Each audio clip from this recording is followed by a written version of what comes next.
This lesson, the giant that David could not kill, comes right toward the end of David's reign. He's almost 60 years of age, and this is the giant he could not kill. Now, when we talk about David and we talk about the giant, we're always thinking about the giant that he could kill. Steve, I'm having problems with the clicker. Can we advance it there? We got it now. We always think of David and Goliath when we talk about the giants. The shepherd boy that killed the giant became the hero of Israel. But this is a different giant. This is not Goliath. This is a giant that many of you have never even heard of. This is the giant David could not kill. Now, the story I'm going to tell you is not in the Bible, but something similar to this had to have happened. There was a little boy, a Philistine boy, that he loved his daddy. His daddy was a soldier. In fact, his daddy was the biggest, strongest soldier in the whole army. He loved his daddy like any little boy. He's approximately 5 years of age. And his daddy always looked for him coming home from the battle because he would bring him things from the battlefield, little trophies, little relics, things that he picked up. And so like any little boy, his daddy was his hero. But there was one day that the army came home in a totally different way. They were running like they were scared. And of course that frightened the little boy, and he's looking for his daddy, and he begins crying. Where's my daddy? Where's my daddy? I want my daddy. And finally somebody stopped and they told him, your daddy's dead, son. My, you can imagine what that does to a child to hear that kind of news. He's crying, who killed my daddy? Who killed my daddy? And they tell him, a shepherd boy in Israel killed your dad. This is the story of the son of Goliath, who was just a little boy when his dad dies. But he grows up hating David, hating the shepherd boy that killed his daddy. As I said, that story is not in the Bible, but from the facts that we have, the information that we have, something very similar had to have happened like that. So that sets up the scene, the scenario. Now let's talk about it. Let's deal with, first of all, the problem that David is facing this day. The problem was the persistence of the enemy. One thing that you've got to give the devil credit for, he doesn't quit trying. He keeps coming back. The Bible talks about Jesus when he was tempted in the wilderness, and it said, and the devil left him for a short season. There are times when you defeat the devil and he will depart from you for a short time, but I promise you, he will be back. The devil is a real devil, and he's very persistent. In fact, it's one of the reasons that he defeats us many times is because he can't really stop us, but if he can get us discouraged where we quit, he has defeated us. And so the persistence of the enemy. This giant has been following David for about 40 years now. 40 years he's been following the story and the shadow and watching, and no doubt David has fought this giant before. But now the enemy has returned again. I'm talking to some of you today that you're dealing with these sins that keep returning back again. The devil keeps attacking you over and over again. That's exactly what happens. Now this giant, the son of Goliath, he has a brand new sword, and he comes attacking David one more time. He's still stalking him, still following him, the persistence of the enemy. The second thing that I want to show you in the story of the giant David can't kill is the weakness of our own humanity. You've got to learn to live with yourself. It's a true story. It happened in the early days of the United States. A young preacher by the name of McShane. McShane was a great preacher, and he was an outstanding evangelist, and he brought thousands of the indigenous people here, what we now call American Indian. The indigenous people in the United States, thousands of them were converted to Christ under his ministry. However, he pushed himself so hard that he died at age 30. 30 years of age. And as he was dying, this is what he said: God gave me a horse and a message. I have killed the horse. I cannot deliver the message. Now, that is true of every one of us. None of us are perfect. We all live with a frail, fragile human body. Oh my. When you're young, you don't think of it that way. You think you're immortal. You think, I'm going to live forever. Well, you are spiritually, but you're not going to live forever in this physical body. I can assure you. And as Billy Graham, now in his upper 90s, about 98 years of age, and someone asked Billy Graham, what is the greatest surprise that you have learned in life? And he said, the brevity of life. Now, here's a man almost 100 years old, and he said, it's been so short. That's the way it always is. You've got to live with your humanity. Learn to live with your limitations. If you don't, the devil will attack you through those things. That's what's happening here to David. He's being attacked. He's no longer a young man. He's approximately 58 years of age. That's as close as I can guesstimate it. About 58 years of age, almost 60 years of age, and yet he's still out on the battlefield trying to kill giants. Boy, I've seen this over and over again in my lifetime. I've seen his ministers get older. They don't want to face their humanity. And so they'll get in the pulpit and they've got to lean on something to steady themselves, and their voice is cracking and they're saying, I'm just a young man. And I want to say, go look in a mirror. Who are you trying to convince? Me or yourself? See, the truth is, as David said, once I was young. I used to be young, but I'm not young anymore, and I've got to learn to live with that. I have to live with my humanity. You do too. Now, when we're young, we cheat a lot because we've got more energy than we know how to wisely use, and so we use it on all kinds of crazy stuff, things that we do. But as you get older, the horse doesn't have as much energy. And you've got to learn how to do ministry differently. That's David's problem. He's still acting like a young man, but he's not a young man. He's almost 60 years of age, and in that day and time, 60 years of age was an old man. And so for him, he's out on the battlefield.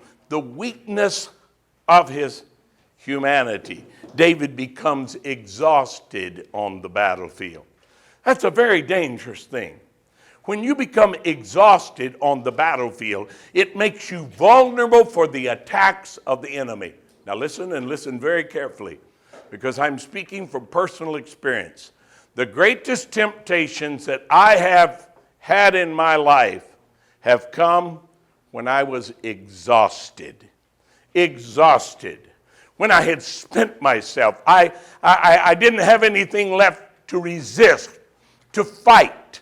I was exhausted. And the greatest temptations I have suffered, not only spiritually, but also physically. God has blessed me with a strong body, and I'm almost never sick. And I thank God for that. That is a gift from God. Health is a gift from God. Don't take that lightly. We tend to think when our body is, functioning properly, and that we don't even think about our health. But the truth is, life is very fragile. You're just one heartbeat away from eternity. Just one breath away from meeting God. Life is very fragile. The times I have been sick are the times I pushed myself too hard. I forced myself to do things that was beyond my natural ability, and some kind of bug would zap me. And boy, you talk about sickness. In missions trips, I've traveled the world. It's one of the worst experiences that you can have, to be halfway around the world and so sick that you can't even get on an airplane. And man, I've been in those places just pleading with God, please, just give me the strength that I can get on the airplane, that they'll let me fly and get back home. If I can get back home, and oh my, nothing like being halfway around the world and so deathly sick that you can't even hold your head up. That's David. David is out on the battlefield at almost 60 years of age. He's exhausted, and this son of Goliath is now closing in on him. What a dangerous place to be. When you find yourself in that place, you're in big trouble. One other thing that I want to discuss concerning the problem, it's the name of the giant. Now, again, I emphasize this. You need to learn to do word studies. Pay attention to names. In fact, it's one of the good resources that you can get as a young minister is get you a proper name dictionary for the Bible and just start looking at all these names. This giant's name is Benob. Probably some of you never even heard of Benob. Everybody talks about Goliath. That's the giant he killed. What about Benob? That's the giant he could not kill. Benob, a unique name. You know, the name simply means his dwelling is on the mountain. In other words, it's a generic name. They're talking about him. Everybody knows they're talking about the giant, but nobody wants to call him a specific name. So they just say, the one on the mountain. And everybody knows they mean the giant.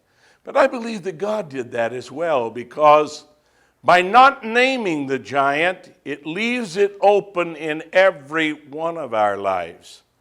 That all of us have a giant we cannot kill. We are all dealing with problems that are bigger than we are. Problems that we don't have the answer to. Things we don't have the solution. This is the giant he could not kill. Nobody wants to talk about this giant. It could be lust, or it could be lying. It could be greed. It can be anger. Boy, I've dealt with that one a lot. It could be pride. It doesn't matter what the name of the giant is. Every one of us has a giant we can't kill. I'll pause and say, anger has been one I have dealt with all my life. Again and again and again. I've had to deal with anger and learn to temper it. Now, I know there's some people, they never get angry. Those kind of people make me angry. They're just like a fire inside of me. There's a passion that burns inside of me. But I have to be careful, because if the Bible said, be angry, and that's always one of my favorite verses. I'll quote that to people that are so passive and so gentle, and they never get upset. And I'd say, the Bible said, be angry. That's a command. So if you don't get angry, you're sinning. Be angry, but then he warns us, and sin not. Why?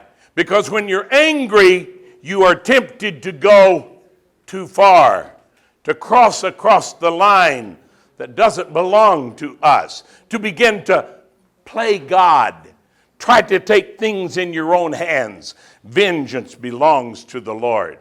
So it doesn't matter what your giant is. Everybody's got one.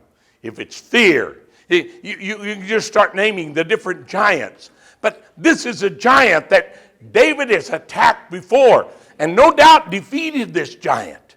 This giant has run away from David before, but he keeps coming back. Boy, that is a difficult thing to deal with, because you're not going to be able to conquer this by yourself. And you've got to accept that as a fact. This is the giant I cannot kill. I give you the scripture here of Hebrews 12:1, where he says, laying aside every weight and the sin that does so easily beset us. Now, we understand besetting sins. All of us have weaknesses, whatever it is, that opens us up for certain types of temptation. Sins that easily ensnare us. But what about weights? I think weights is one of the reasons that we fall into besetting sins. Weights are not sinful. There are some things that are not sinful. You just don't need it in your life. You're carrying extra baggage, and it will wear you down. You need to lay aside the weights and the sin that easily besets us. Both of those become snares for us. This is what David is not doing. David is not accepting the state of his humanity where he is. He's not dealing with the giant properly. And so the giant has come to attack him again. Listen carefully.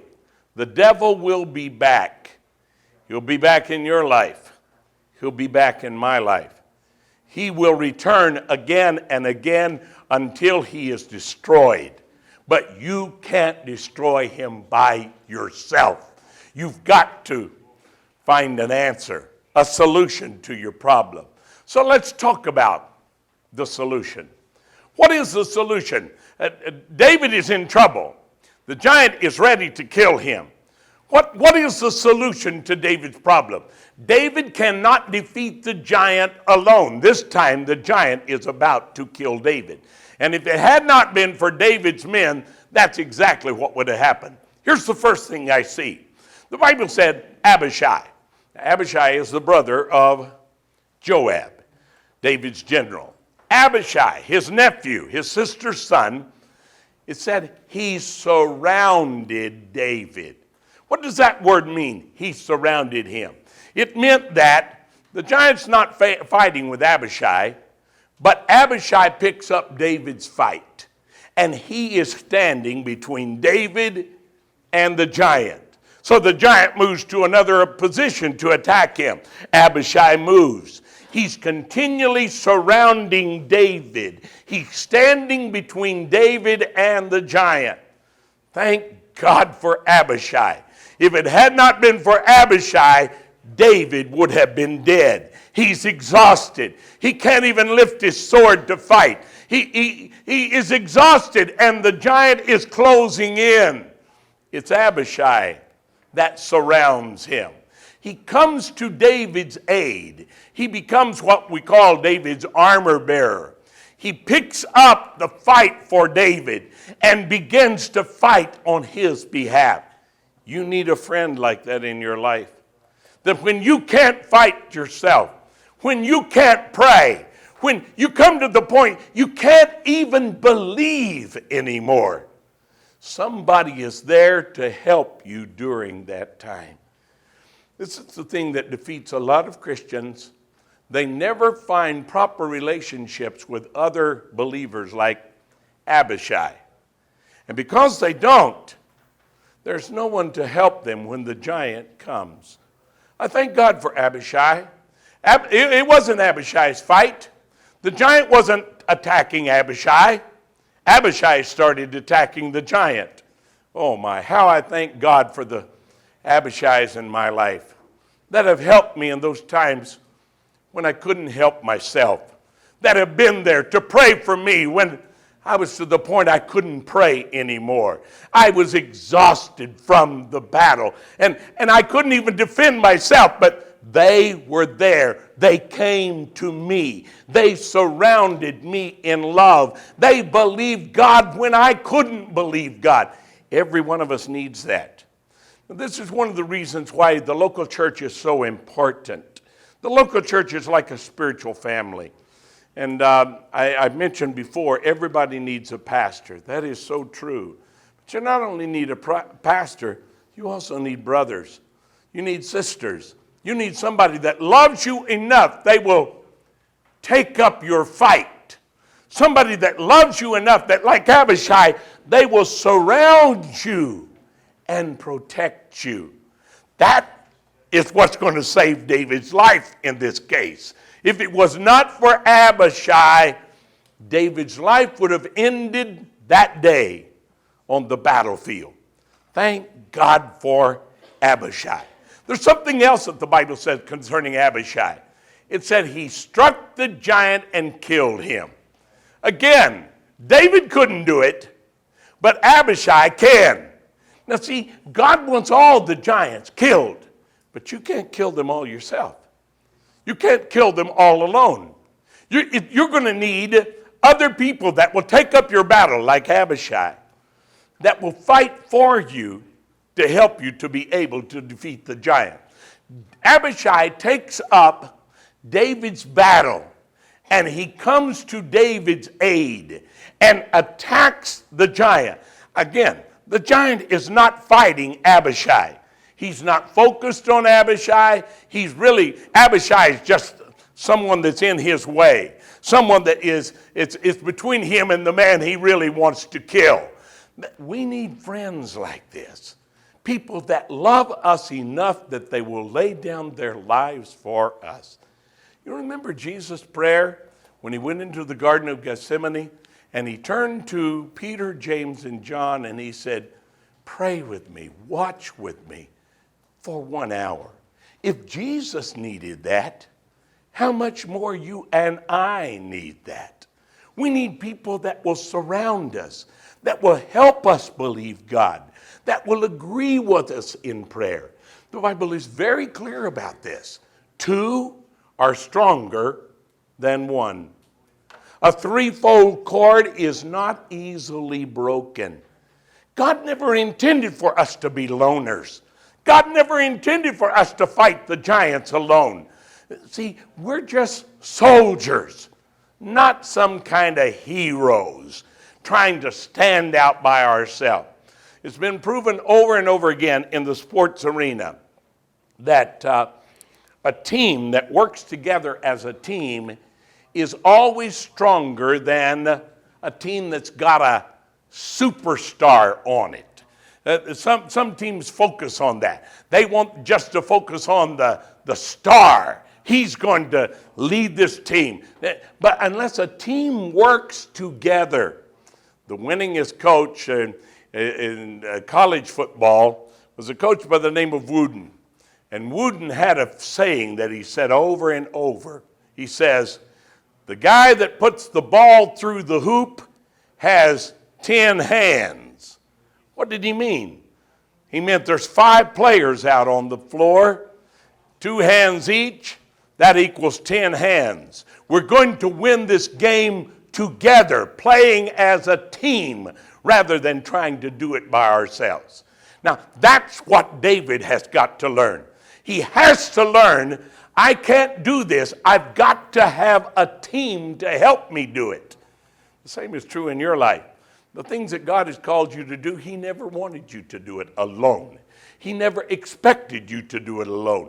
You need Abishais that will help you in the midst of the battle. And so Abishai comes to David's aid and he attacks the giant.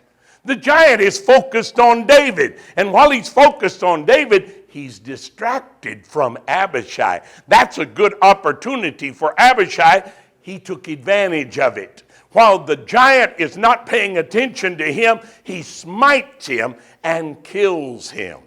Thank God for this man. The third thing that I see in this story, and this is significant because this is what got David in this problem in the first place. David's men came to him after Abishai has rescued him and kept the giant from killing him. And they said to him, we've got to change the way that we're operating as an army. You will no longer go out with us to battle. lest, the way they put it, lest you put the lamp of Israel out. You extinguish the lamp of Israel. That's what they were calling him as their king. They said, we will go out and fight the Lord's battles. And you will tell us what to do.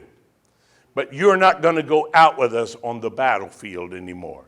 And it said they made a covenant, or they renewed their covenant with David.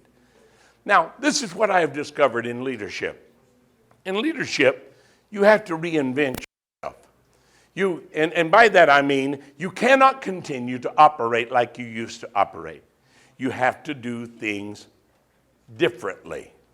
When I first started in ministry, I was just a boy. I'm, an 11-year-old kid. Well, 11-year-old kid attracts a lot of attention just because, the gift of being able to do something, to preach. And I could preach. And so that attracted people to come to hear the boy preacher. Then I became a young man, became involved in youth ministry, and I became what we call youth pastor. And I served in that capacity in 2 churches. Then I became a youth evangelist, started traveling, doing evangelism among the churches. My wife and I married, and now I become just an evangelist serving the churches, traveling. We traveled for another 11 years together. And then I go to pastor a church, a very good church, and I gained a lot of experience there in many different ways. And I'd been doing radio work. I started doing television work. Then we started doing the Bible school, the Bible Institute. And then I felt God challenging me that I was trying to do 2 things. I was trying to pastor a good church. I was also trying to train leaders. So I had to reinvent myself again. And I became a teacher, a trainer, an equipper of pastors and Bible school students. So what I'm saying is I'm continually having to change to reinvent myself. It's one of the mistakes that I see that some pastors make and some leaders make when they find a good person that does a good job. They will leave that person in that position too long. Not because they're not doing a good job. They are doing a good job. But the person stops growing. They stop maturing. And so what you need to do when you find good people, put them in a position, let them serve there, let them do well, but be looking for other opportunities where they can serve, because they will continue to grow as you put them in those situations. Here's a good statement.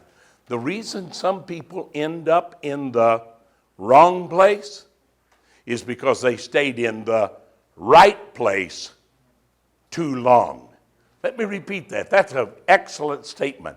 The reason some people end up in the wrong place is because they stayed in the right place too long. David's men saying, we've got to do business differently. We can no longer continue the leadership style of you going out with us onto the battlefield. From this point on, we're going to go out and kill the giants. And you're going to give us orders.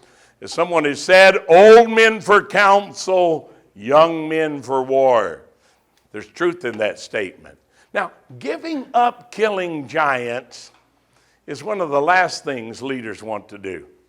I mean, killing giants, there's nothing else like it.